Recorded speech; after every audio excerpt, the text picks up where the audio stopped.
नमस्कार दोस्तों, स्वागत है आपका डायनेमिक डीके में daily news with Dinesh Kumar के। आज के वीडियो में हम बात करने वाले हैं 1 जुलाई 2020 की इंपॉर्टेंट न्यूज के बारे में। पहले बात करते हैं आज के वीडियो के की अट्रैक्शंस के बारे में। हमारे आज के वीडियो में पीएम गरीब कल्याण रोजगार अभियान, Indian Council of Medical research, IIT Gandhinagar, United nation security council, IIT Madras और जल जीवन मिशन का जिक्र आया है, जिसे मैंने ब्रीफ इंट्रोडक्शन के साथ स्लाइड्स में ही अलग कलर से हाईलाइट कर दिया है। तो इनके बारे में जानने के लिए आप वीडियो की स्लाइड्स को ध्यान से देख सकते हैं। चलिए वीडियो शुरू करते हैं। प्रधानमंत्री नरेंद्र मोदी ने कल देश भर में 80 करोड़ जरूरतमंद लोगों को अगले 5 महीने तक मुफ्त राशन देने की घोषणा की। कल शाम राष्ट्र को संबोधित करते हुए श्री मोदी ने कहा कि प्रधानमंत्री गरीब कल्याण अन्न योजना का इस साल नवंबर के अंत तक विस्तार कर दिया गया है। सरकार द्वारा इन 5 महीनों के लिए 80 करोड़ से ज्यादा गरीब भाई बहनों को हर महीने परिवार के हर सदस्य को 5 किलो गेहूं या 5 किलो चावल मुफ्त मुहैया कराया जाएगा और साथ ही प्रत्येक परिवार को हर महीने 1 किलो चना भी मुफ्त दिया जाएगा। प्रधानमंत्री गरीब कल्याण अन्न योजना के इस विस्तार में 90,000 करोड़ रुपए से अधिक खर्च होने की उम्मीद है। प्राइम मिनिस्टर ने कहा कि पिछले 3 महीनों में करीब 20 करोड़ गरीब लोगों के जनधन खातों में 31,000 करोड़ रुपए भेजे गए हैं। इस तरह 9 करोड़ से अधिक किसानों के बैंक खातों में 18,000 करोड़ रुपए भेजे गए हैं। गरीब लोगों को रोजगार उपलब्ध कराने के लिए चलाए जा रहे प्रधानमंत्री गरीब कल्याण रोजगार अभियान, जिसकी शुरुआत 20 जून को हुई थी, उस पर 50,000 करोड़ रुपए खर्च किए जा रहे हैं। श्री मोदी ने कहा कि आज देश एक राष्ट्र एक राशन कार्ड की दिशा में आगे बढ़ रहा है, जिससे रोजगार के लिए एक राज्य से दूसरे राज्य में जाने वाले गरीब मजदूरों को बड़ा फायदा होगा। प्रधानमंत्री ने कल्याण योजनाओं को सफल बनाने में किसानों और ईमानदार टैक्स पेयर्स के योगदान के लिए आभार व्यक्त किया। आत्मनिर्भर भारत के लिए कार्य करने और वोकल फॉर लोकल के प्रति अपने संकल्प को दोहराते हुए उन्होंने लोगों से अपने स्वास्थ्य का ध्यान रखने, मास्क पहनने और 2 गज की दूरी बनाए रखने के मंत्र पर कड़ाई से अमल करने का आग्रह किया। नेक्स्ट खबर की ओर बढ़ते हैं। प्रधानमंत्री नरेंद्र मोदी ने कोविड-19 के लिए टीका बनाने की तैयारियों और उसकी उपलब्धता की समीक्षा के लिए कल एक हाई लेवल की मीटिंग की अध्यक्षता की। प्रधानमंत्री ने कहा कि देश की विशाल जनसंख्या के लिए टीकाकरण और चिकित्सा आपूर्ति के प्रबंधन के साथ ही प्रक्रिया में शामिल विभिन्न एजेंसियों के बीच कोऑर्डिनेशन और उनकी भूमिका पर ध्यान देना होगा। इस राष्ट्रीय प्रयास में निजी क्षेत्र और नागरिक समाज दोनों को अपनी भूमिका निभानी होगी। प्रधानमंत्री मोदी ने राष्ट्रीय प्रयास की बुनियादी के तौर पर 4 मार्गदर्शक सिद्धांत दिए। उन्होंने कहा कि पहले सिद्धांत में कमजोर समूहों की पहचान करना और शुरुआती टीकाकरण को प्राथमिकता होनी चाहिए। इसमें डॉक्टर, नर्स, स्वास्थ्य कार्यकर्ता, गैर चिकित्सा सेवाओं से जुड़े अग्रिम पंक्ति के कोरोना योद्धा और आम जनता शामिल है। दूसरे सिद्धांत के तहत सभी के लिए टीकाकरण उपलब्ध होना चाहिए।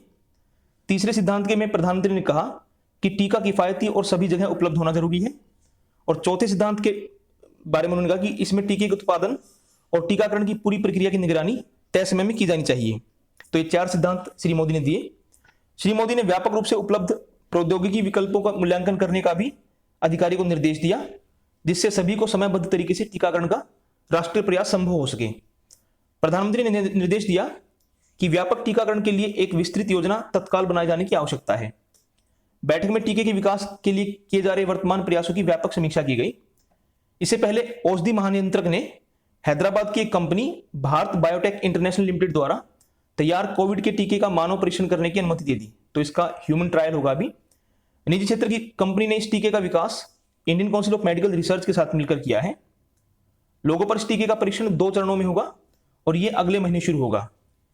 कोवैक्सीन नाम का यह टीका अब तक किए गए ट्रायल्स में सफल रहा है। बात करते हैं कोविड-19 पर अपडेट की। सरकार ने कहा है कि देश में कोविड-19 महामारी से स्वस्थ हुए लोगों की संख्या मरीजों से 1,20,000 अधिक हो गई है। स्वास्थ्य मंत्रालय ने कहा कि केंद्र और राज्य सरकारों के कोविड-19 का प्रसार रोकने और इसके प्रबंधन के लिए किए गए प्रयासों से रोगियों के ठीक होने की दर तेजी से बढ़ी है और 59% से ज्यादा हो गई है।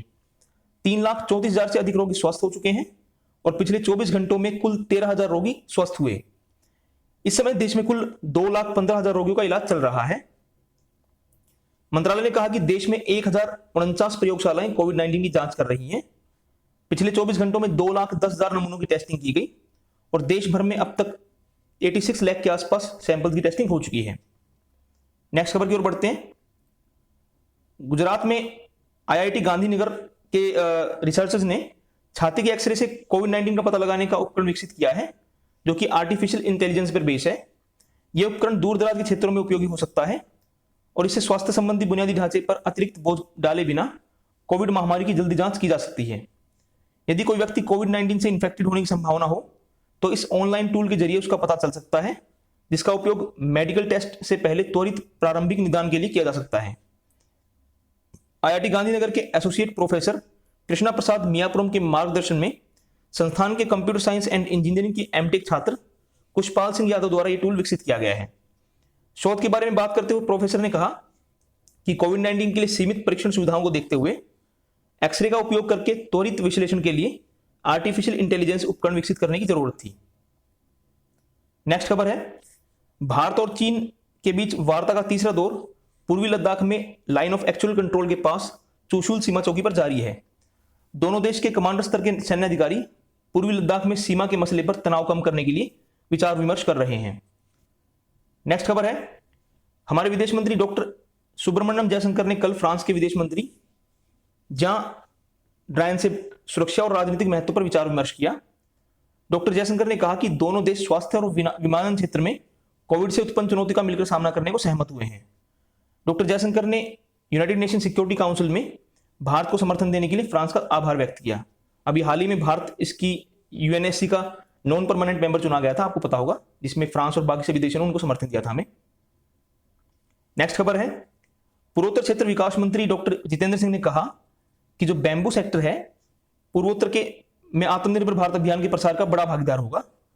उन्होंने कहा कि बांस सेक्टर न केवल भारत के लिए बल्कि पूरे उपमहाद्वीप के लिए व्यापार का महत्वपूर्ण वाहक बनने की क्षमता रखता है। डॉक्टर सिंह ने कहा कि बांस न केवल कोविड संक्रमण के बाद भारत की अर्थव्यवस्था के लिए महत्वपूर्ण है, बल्कि प्रधानमंत्री नरेंद्र मोदी के वोकल फॉर लोकल के दृष्टिकोण को भी नई गति देगा। उन्होंने कहा कि उनके मंत्रालय ने अपने मजबूत ई ऑफिस नेटवर्क के द्वारा महामारी के दौरान 100% कार्य उत्पादन का लक्ष्य हासिल किया है। अगली खबर है, हमारे एचआरडी मिनिस्टर रमेश पोखरियाल निशंक ने कल प्रोग्रामिंग और डेटा साइंस में दुनिया की पहली ऑनलाइन बीएससी डिग्री पाठ्यक्रम की वर्चुअल शुरुआत की। ये जो पाठ्यक्रम होगा ये आईआईटी मद्रास द्वारा संचालित किया जा रहा है। डेटा साइंस आज के युग का सबसे तेजी से विकसित हो रहा क्षेत्र है, जिसमें 2026 तक करीब 1,15,00,000 लोगों को रोजगार के अवसर प्राप्त होने की संभावना है। बड़े पैमाने पर उच्च गुणवत्ता वाली शिक्षा के लिए लोग ऑनलाइन प्रणाली को तेजी से अपना रहे हैं। इस ऑनलाइन पाठ्यक्रम में बड़ी संख्या में विद्यार्थी दिलचस्पी ले रहे हैं और इसमें 12वीं कक्षा पास कोई भी ऐसा विद्यार्थी जिसने 10वीं की परीक्षा अंग्रेजी और गणित विषय के साथ पास की हो, वो इसके लिए अप्लाई कर सकता है। एचआरडी मिनिस्टर ने कहा कि स्नातक परीक्षा पास लोग और कामकाजी पेशेवर लोग भी इसमें दाखिला ले सकते हैं। तो एक नया सिलेबस, एक कोर्स लॉन्च हुआ है यहाँ पे। नेक्स्ट खबर है, हमारे उपराष्ट्रपति एम वेंकैया नायडू ने सभी के लिए प्राथमिक शिक्षा के उद्देश्य को ध्यान में रखते हुए जो डिजिटल डिवाइड है हमारी, उसको कम करने का आह्वान किया है। एक ऑनलाइन पुस्तक के इनॉग्रेशन के कार्यक्रम में उन्होंने कहा कि जहां प्रौद्योगिकी नई संभावनाओं का मार्ग खोलती है, वहीं हमें इस बात का भी एहसास कराती है कि समाज में डिजिटल अंतर को कम करने की भी जरूरत है। उपराष्ट्रपति ने कहा कि देश के कई भागों में अभिभावक जो हैं वो डिजिटल उपकरणों को खरीदने की स्थिति में नहीं है, जो सरकार के लिए बड़ी चुनौती है। उन्होंने प्राइवेट सेक्टर से अनुरोध किया कि वो किफायती दामों पर ऐसे उपकरण उपलब्ध कराने का प्रयास करे। अगली खबर है, इस्पात मंत्री धर्मेंद्र प्रधान ने कहा है कि जो इस्पात उद्योग है वो राष्ट्र के आर्थिक विकास में महत्वपूर्ण भूमिका निभाता है। एक वेबिनार में उन्होंने कहा कि आज भारत दुनिया में इस्पात का दूसरा सबसे बड़ा उत्पादक बन गया है। श्री प्रधान ने कहा कि देश में इस्पात की प्रति व्यक्ति खपत वर्ल्ड की जो औसत खपत है उसके करीब 1/3 से अधिक है और इसमें बढ़ोतरी की अच्छी संभावना है। श्री प्रधान ने कहा कि इस्पात के उपयोग को बढ़ाने के लिए एक कार्य समूह बनाया जाएगा जो इस दिशा में किए जा रहे प्रयासों की नियमित निगरानी करेगा। अगली खबर है, फाइनेंस एक्ट 2019 और इसके अंतर्गत बनाए गए नियमों से भारतीय स्टैंप अधिनियम 1899 में संशोधन आज से लागू हो जाएंगे। केंद्र सरकार ने कारोबारी सुविधा और प्रतिभूतियों की स्टैंप ड्यूटी में एकरूपता लाने के लिए कानूनी और संस्थागत प्रणाली बनाई है। इससे राज्य प्रतिभूति बाजार में आसानी से किसी एक एजेंसी के जरिए स्टैंप ड्यूटी का संग्रह कर सकेंगे। वित्त मंत्रालय ने कहा है कि स्टैंप ड्यूटी में केंद्र और राज्य की साझेदारी की प्रणाली भी इस कानून के जरिए से विकसित की गई है। नेक्स्ट खबर है, प्रधानमंत्री नरेंद्र मोदी ने हूल विद्रोह की जयंती पर स्वतंत्रता सेनानियों को श्रद्धांजलि अर्पित की। श्री मोदी ने कहा कि हूल दिवस झारखंड में ऐतिहासिक क्रांति का स्मरण कराने का अवसर है। उन्होंने कहा कि जिस साहस और पराक्रम के साथ सिद्धो कान्हू, चांद भैरव और फूलो झानो समेत तमाम वीर वीरांगनाओं ने क्रांति का नेतृत्व किया, उससे अंग्रेजी हुकूमत के पैर उखड़ गए। ये जितने भी नाम मैंने लिए ये ट्राइबल हीरोज रहे हैं जिन्होंने देश की लड़ाई, आज़ादी की लड़ाई में योगदान दिया था। इसमें हजारों आदिवासियों को अपनी जान गंवानी पड़ी थी, लेकिन उन्होंने अन्याय के खिलाफ घुटने नहीं टेके। तो ये जो हूल दिवस इनकी याद में मनाया जाता है झारखंड के अंदर। नेक्स्ट खबर है, कृषि मंत्री नरेंद्र सिंह तोमर ने कल टिड्डी नियंत्रण के लिए उत्तर प्रदेश से स्प्रे उपकरण के साथ एक हेलीकॉप्टर रवाना किया। यह हेलीकॉप्टर राजस्थान के बाड़मेर में उत्तरलाई वायुसेना स्टेशन पर तैनात रहेगा और बाड़मेर, जैसलमेर, बीकानेर, जोधपुर और नागौर के रेगिस्तानी इलाकों में जाएगा। यह हेलीकॉप्टर एक बार में 250 लीटर कीटनाशक से 25 से 50 हेक्टेयर क्षेत्र में छिड़काव कर सकता है। टिड्डी नियंत्रण के लिए ड्रोन का उपयोग करने वाला भारत दुनिया का पहला राष्ट्र है।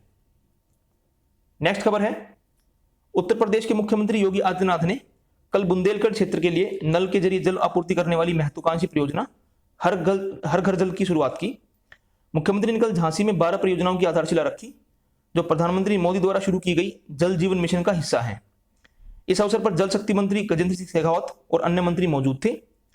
योजना के पहले चरण में बुंदेलखंड क्षेत्र के 3 जिलों में 2185 करोड़ की लागत से पेयजल घर घर तक पहुंचाने का काम शुरू होगा, जिससे बुंदेलखंड के 3 जिलों महोबा, ललितपुर और झांसी की 770 ग्राम पंचायतों के लगभग 14 लाख लोगों को साफ पानी पीने को मिलेगा।